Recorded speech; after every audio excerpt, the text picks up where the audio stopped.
မောဒိုကျိုးလေးထိမှန်မသိခင်စနက်တန်ဟာ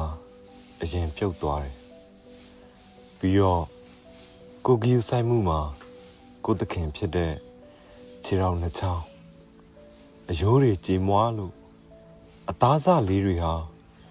ပြက်လူလူအရေပြားပေါ်ကနေတန်ရောစဉ်ကြီးစွာတွဲလွဲလေးခို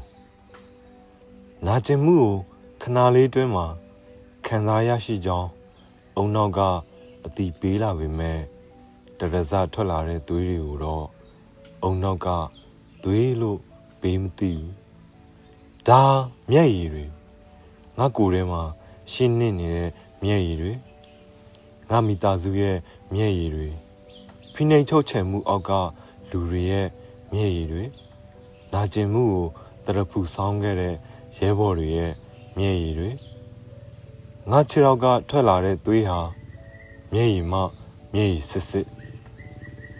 ဒီလမ်းလျှောက်ရင်ဒီခြေထောက်တွေဟာကိုမပါပဲလဲ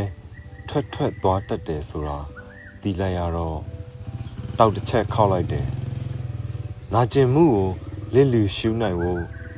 အံုံတင်းကြိတ်ရင်ခေကြီးတစ်ခုလုံးနဲ့လွဲချော်ခြင်းလို့အိပ်ပျော်နေကြသူတွေအကြောင်းဆက်တွေးနေလိုက်တယ်ခုတော့ကျွန်တော်လဲဆေးရုံမှာကြောပူအောင်အိပ်နေရပါပြီ SK